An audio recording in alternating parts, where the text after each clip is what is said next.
Hello and good evening. This is Doc Severson for the ReadySetCrypto OMNIA newsletter market update for Monday, the 16th of March. Yet another crash.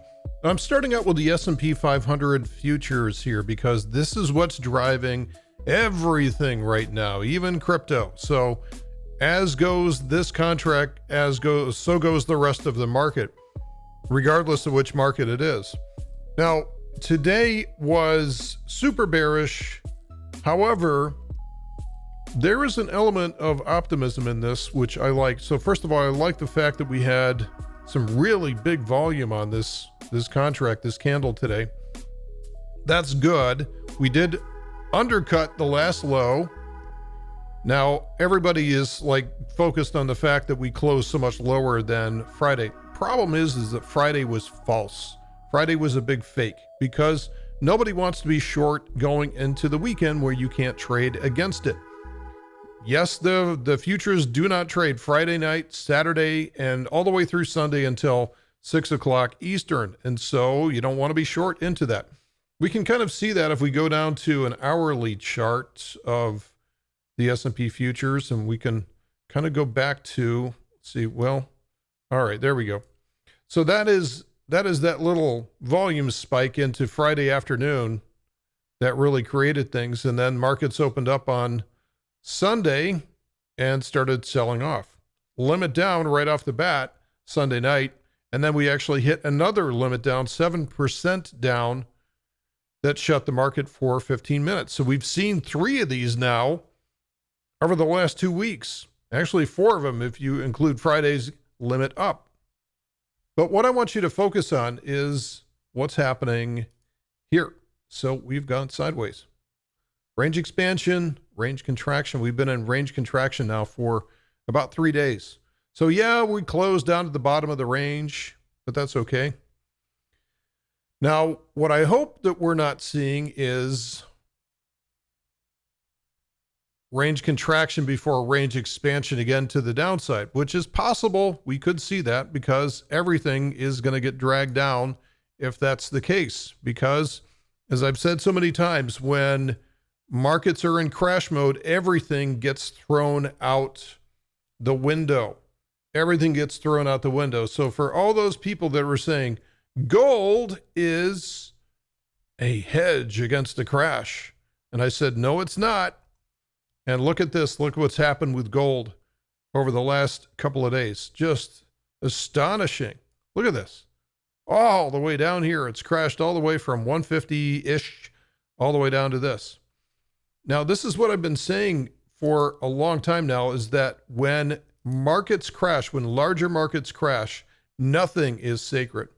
So let's reset this chart and show you that back in the 2008 financial crisis, look what happened to gold back here. Got sold off just like everything else did. And then it rallied early. So this is what's going to happen with all of these, and I'm doing air quotes here, protective or hedging assets, of which we might find that these are in that category. We just don't really know yet. We've never seen Bitcoin go through an actual true crash yet. And it's going to have to earn its merit, or for that matter, any cryptocurrency is going to have to earn its merit in a risk-off world.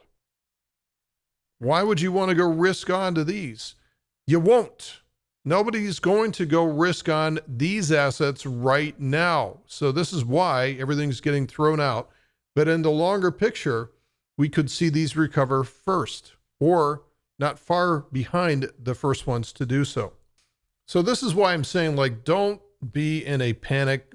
Don't buy the first dip that you see. Wait until things straighten out. Don't be the bottom picker. Don't be the guy that looks to get a medal because he got the bottom tick of the market. Doesn't matter. Take your ego out of this. All right, so that is gold. Let's go over to cryptocurrency markets. So that is the monthly chart. That's the daily. Now, actually, that's not a bad looking. When you compare the S&P versus what we've seen with crypto, that's not a bad looking hammer for the day.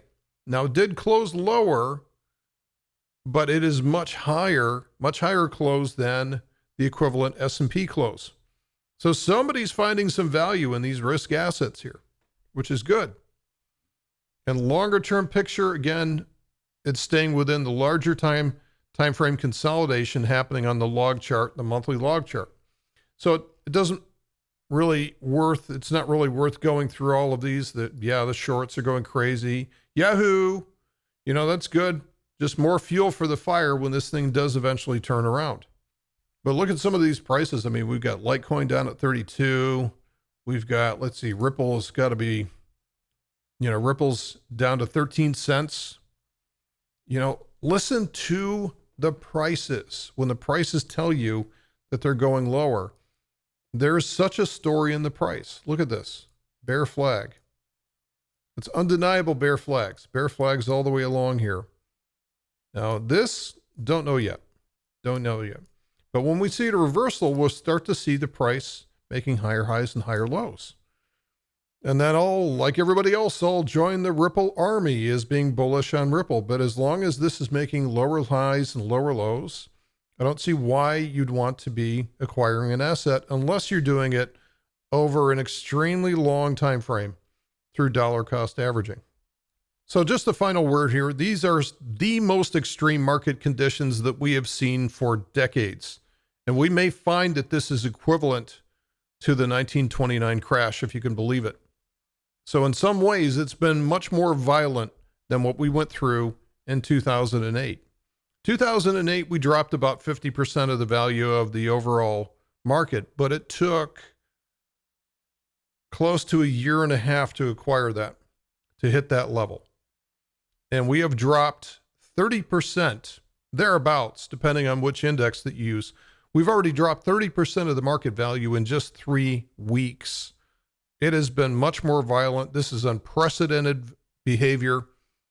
And of course, this is all going downstream. You guys know what they say about stuff rolling downstream, right? This is what happens in financial markets. Everything rolls downstream until finally somebody says, you know what? This represents value and I'm starting to feel some certainty coming back in, and that's when the dip gets bought. But this will be, let's go back to the S&P just for a second here. We can just do the spiders if we want, doesn't matter. This will be one of these situations where we're going to be dealing with this for a long time to come. This is not a V bottom. This is not going to just recover and go straight back up and take out the all-time highs again. It will not do that. We are going to see extremely violent rallies, which is going to drive everybody nuts because everybody trading crypto, this is going to piggyback along with that because risk assets are going to be on vogue again. And it's going to set up with a lower high and roll over again. We're going to have just wicked rallies, a lot of volatility, huge volatility. And then the selling will commence again and people are going to just lose it, right? So very similar to this kind of thing where we bounced up, rolled down again. And at the very end of all of this, and I don't know how long it's going to take, sometimes it takes as long as a year and a half to work through this. At the very end of it, nobody is going to want to go long any risk assets whatsoever. Nobody will want to be long. And that's truly when the capitulation hits. A lot of people have asked me, hey, is this capitulation? Maybe on a short-term basis, maybe at some point we'll hit some kind of a bottom. We'll see the initial set of sellers puke out. But it's really when the secondary set of sellers, those long-term holders that are like, oh, I can deal with this. When they finally lose it, that's where the real bottom is going to be. And I don't believe that's going to be for quite some time. So how does that affect us over here?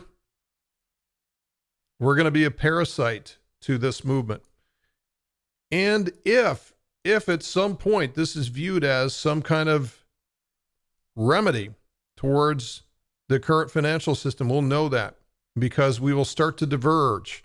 We'll start to see crypto assets diverge where regular monetary assets will start to die. And we'll know that soon enough. It is going to take a while though. For right now, there's going to be nearly 100% correlation between what's happening in the larger equity markets and crypto. Okay, guys, that is it for today's report. Thanks for listening. We'll see you soon.